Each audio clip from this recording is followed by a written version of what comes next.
સપ્તર્ષિ સંકુલમાં આપ દરેક વિદ્યાર્થી મિત્રોનું આજે ફરી એકવાર હાર્દિક સ્વાગત છે। આજે આપણે અભ્યાસ કરીશું ધોરણ 9 વિષય સામાજિક વિજ્ઞાન વિષયાંક છે આપણો પાઠ નંબર 16 આબોહવા। કાલે આપણે પ્રથમ ભાગનો અભ્યાસ કર્યો હતો, આજે ભાગ નંબર 2 નો અભ્યાસ કરીશું। તો આજનો આપણો પ્રશ્ન છે કે આબોહવાને અસર કરતા પરિબળોની ટૂંકમાં માહિતી આપો। કે વિવિધ પ્રકારના આબોહવા ભારતમાં આપણે જોઈ કે જોવા મળે છે, તો અલગ અલગ જગ્યાએ આબોહવાને કેવા કેવા પરિબળોની અસર થાય છે જેના કારણે આબોહવામાં ફેરફાર જોવા મળે છે, તો તેના વિશે આપણે આ પ્રશ્નમાં અભ્યાસ કરવાનો છે।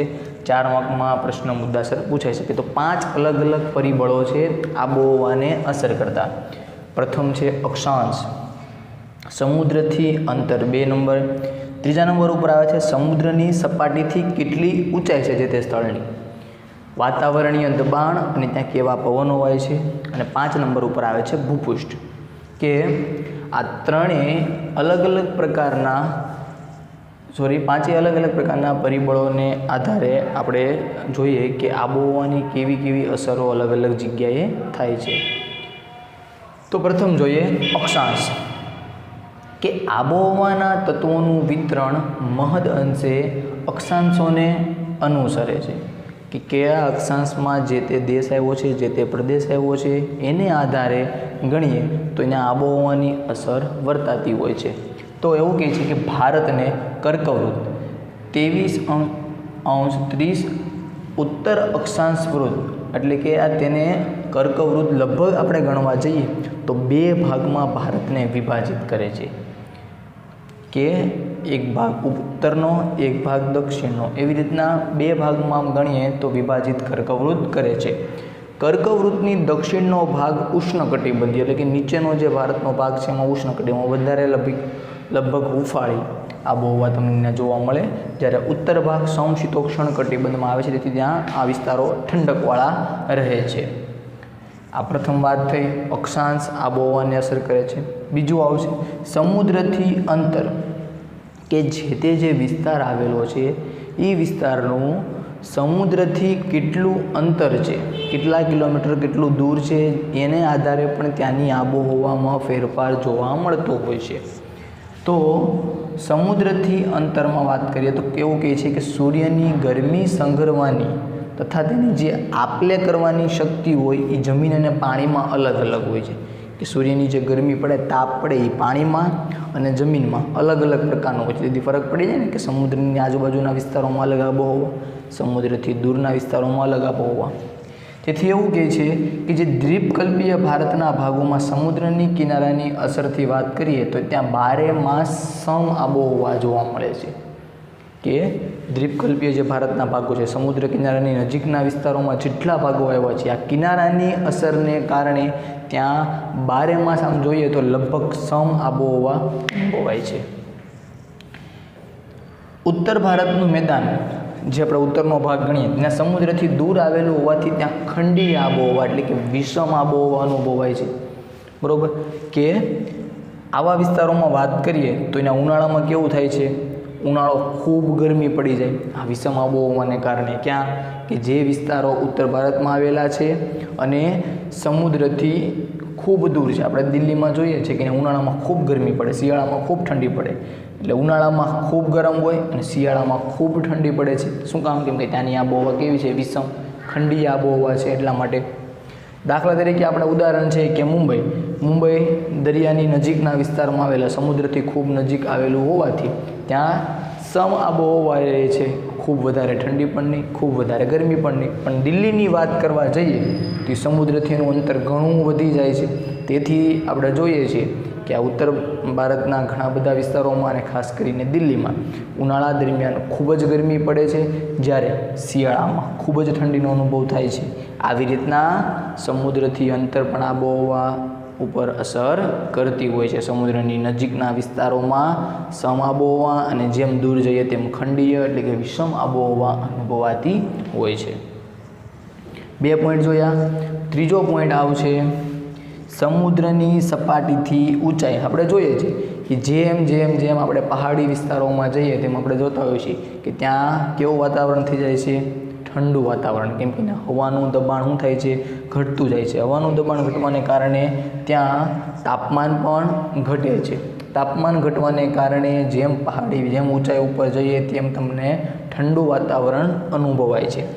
એટલે કે જે સમુદ્રની સપાટીથી જે તે વિસ્તારની ઊંચાઈ કેટલી છે એ પણ આબોહવા ઉપર આધાર રાખે છે. કેમ કે જેમ વાતાવરણમાં ઊંચે જઈએ તેમ તાપમાન ને દબાણ ઘટી જાય. આથી આપણે એમ વાત કરીએ તો 165 મીટર જેટલી ઊંચાઈ ઉપર જાય એટલે 1 સેલ્સિયસ તાપમાન ઘટી જાય. કે છે કે 165 મીટર જેટલી તમે એવરેજ ઊંચાઈ ઉપર જાઓ એટલે 1 સેલ્સિયસ તાપમાન ત્યાં ઓછું થઈ જાય. જે નીચે સમુદ્રની સપાટીની બરોબર જે વિસ્તારમાં જે હોય તાપમાન એની કરતાં જેમ તમે ઉપર જતા જાઓ એટલે કે 165 મીટર આવે એટલે 1 સેલ્સિયસ ઘટ્યું. એવી રીતે વાત કરીએ તો 1000 મીટર આપણે સુધી પહોંચી ગયા. 1000 મીટર ગયા એટલે એવરેજ 6.5 સેલ્સિયસ જેટલું તાપમાન ઘટે છે. એટલે આ કહી શકાય કે સમુદ્રની સપાટીથી જેમ ઉપર જઈએ તેમ તમને તાપમાનમાં ઘટાડો જોવા મળે છે. જેથી આપણે જોઈએ છીએ કે ભારતના જેટલા પહાડી વિસ્તારો આવેલા છે બરાબર, આ પહાડી વિસ્તારોમાં લગભગ ઉનાળામાં પણ આહલાદક તમને વાતાવરણ જોવા મળે છે. જ્યારે મેદાની વિસ્તારો હોય, રાજસ્થાનના વિસ્તારો, આપણે રણ પ્રદેશો અને આજુબાજુના વિસ્તારો ગણીએ તો ત્યાં ખૂબ ગરમી અનુભવાય છે બરાબર. જે પહાડી વિસ્તારો આપણે વાત કરીએ તો ઉત્તર ભારતના જેટલા પહાડી વિસ્તારો આવેલા છે, હિમાલય ખાસ કરીને, ત્યાં લગભગ વર્ષના ઘણા માસ દરમિયાન બરફની છાદર છવાયેલી રહેતી હોય છે. કેમ કે એના તાપમાન કેવું છે, એકદમ ઓછું છે. અને ખાસ કરીને આપણે વાત કરીએ તો શિયાળામાં તો ત્યાં બરફ વર્ષાનો અનુભવ થાય છે અને આખું જે પહાડી વિસ્તાર છે એ બરફની છાદરથી ઢંકાયેલો હોય છે. એનું કારણ છે એની સમુદ્રની સપાટીથી ઊંચાઈ. સમુદ્રની સપાટીથી એ વિસ્તાર ઊંચો આવેલો છે, તેના કારણે ત્યાંનું તાપમાન કેવું છે, ઊંચું. આ સિવાય વાત કરીએ તો ઉત્તરના જે મેદાની વિસ્તાર છે ત્યાં ઉનાળા દરમિયાન ખૂબ જ ગરમી, ભયંકર 40 થી 45 ડિગ્રી જેટલું તાપમાન તમને અનુભવાય છે.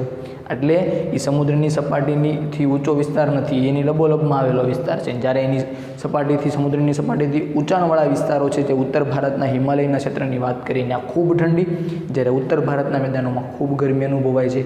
આથી જેમ પહાડી વિસ્તારોમાં વાત કરે છે તો ગુજરાતનું કે કચ્છના આજુબાજુનો જે વિસ્તાર છે બરાબર, એ કચ્છના વિસ્તારોમાં તમને ઉનાળા દરમિયાન ખૂબ જ ગરમી અનુભવાય છે. જ્યારે એની નજીક જ થોડુંક આવેલું માઉન્ટ આબુમાં જઈએ તો એ ઉનાળા દરમિયાન પણ માઉન્ટ આબુ ઉપર તમને આહલાદક ઠંડક વાતાવરણ અનુભવાશે. આવી રીતના સમુદ્રની સપાટીથી જેમ જેમ ઊંચે જઈએ તેમ તાપમાનમાં ઘટાડો થાય છે અને સમુદ્રની સપાટીથી ઊંચાઈ પણ આબોહવાને એક અસર કરતું પરિબળ છે એમ આપણે કહી શકીએ. એ પછી આવે છે વાતાવરણીય દબાણ અને પવનો, કે જે તે વિસ્તારોમાં વાતાવરણનું દબાણ કેવું છે અને એના કેવા પવનો વાય છે. તો જોઈએ તો કે ભારત ઉત્તર પૂર્વી વ્યાપારી પવનોના ક્ષેત્રમાં આવેલ દેશ છે, કે ઉત્તર પૂર્વી વ્યાપારી પવનો આવે છે. આ પવનો ઉત્તર ગોળાર્ધના ઉષ્ણકટિબંધીય ગુરુભારપટના ભારે દબાણના પટ્ટાઓ દ્વારા સર્જાય છે. તે પૃથ્વીનું જે પરિભ્રમણ થાય છે એને લીધે થોડા મરડાઈને વિષુવવૃત્ત તરફ વાતા હોય છે. ભૂભાગ પરથી વાતા હોવાથી આ પવનોમાં ભેજનું પ્રમાણ ઓછું હોય છે. જે ઉત્તર ભારતમાં કે જે જમીન પરથી જે પવનો જમીન પરથી વાતા હોય છે, ભૂભાગ પરથી વાતા હોય છે, એમાં ભેજનું પ્રમાણ કેવું હોય છે, ખૂબ ઓછું હોય છે. પરંતુ બરાબર હિન્દ મહાસાગરની આપણે વાત કરીએ, દક્ષિણ ભાગમાં અરબ સાગર, પૂર્વ બંગાળની ખાડી, આ બધા વિશાળ જળરાશિ ઉપરથી જે પવનો વાય છે, જે પવનો બધા કેવા હોય છે, ખૂબ જ ભેજવાળા હોય છે. અને આ ભેજવાળા પવનોને કારણે જ શું થાય છે, સમગ્ર ભારતમાં વરસાદ લાવે છે. અરબ સાગર હોય, હિન્દ મહાસાગર હોય કે જે પૂર્વમાં બંગાળની ખાડી આવી છે, આ વિશાળ જળરાશિ ઉપરથી જે પવનો વાય છે એ વધુ ભેજવાળા હોવાથી આ બધા જ ભેજવાળા પવનો ભારતમાં લગભગ સમગ્ર ભારતમાં વરસાદ લાવે છે.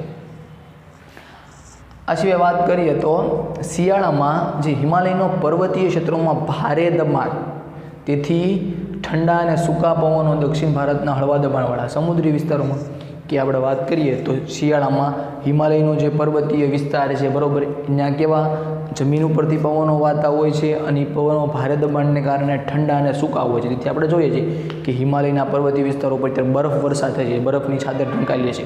જ્યારે આપણે દક્ષિણ ભારતમાં આવીએ તો એના સમુદ્ર તરફથી બરાબર વિશાળ જળરાશિને કારણે જે પવનો વાય છે એ કેવા હોય છે, હળવા દબાણવાળા હોય છે. એ સમુદ્રી વિસ્તારને કારણે જ છે. હળવા દબાણવાળા હોવાથી ત્યાં એટલી બરાબર ભયંકર ઠંડીનો અનુભવ થતો નથી. તેથી ત્યારે આપણે જોઈએ કે જ્યાં શિયાળો પણ આમ સામાન્ય રહે છે, ખૂબ જ વધારે ઠંડી પડતી નથી. એનું કારણ છે કેમ કે એની ફરતે એક સાઈડ અરબ સાગર આવી જાય, એક બાજુ હિન્દ મહાસાગર આવી જાય. તેથી જે હળવા દબાણવાળા પવનો વાય છે, આમાં થાય છે કેવું કે શિયાળા દરમિયાન જે ઉત્તર પર્વતીય ક્ષેત્રોમાં ભારે દબાણવાળા જે પવનો હોય બરાબર, એ દક્ષિણ ભારતના હળવા દબાણવાળા વિસ્તાર તરફ આવે છે. એ પવનો ખેંચાવાના છે કે ભારે દબાણથી હળવા દબાણ તરફ. તેથી જે આપણે જોઈએ છીએ કે ઉત્તર ભારતમાં બરફવર્ષા થઈ તો એ બરફવર્ષા થવાને કારણે ત્યાં ઠંડા જે પવનો છે, જે ભારે દબાણવાળા પવનો છે, એ ઉત્તર ભારતના હળવા દબાણવાળા વિસ્તાર તરફ આવવા પ્રયત્ન કરે છે. તેથી કે રાજસ્થાન કે ગુજરાત કે નીચેના જે મહારાષ્ટ્રના બધા ભાગોમાં નીચે તરફ જતાં એવું થાય છે કે ઠંડીનું મોજું સમગ્ર ભારતમાં ફરી વળતું હોય છે. આની ઉલટામાં વાત કરીએ તો ઉનાળામાં કેવું હોય છે કે ઉત્તરનો ભાગ બરાબર દક્ષિણના ભાગ કરતાં કેવો હોય છે, ગરમ હોય છે. તેથી આ ગરમીને કારણે, ઉનાળામાં ગરમીને કારણે ઉત્તરના ભાગમાં શું હોય છે, ઉત્તરનો જે વિસ્તાર છે એના દબાણ કેવું થાય છે, હવાનું હલકું દબાણ.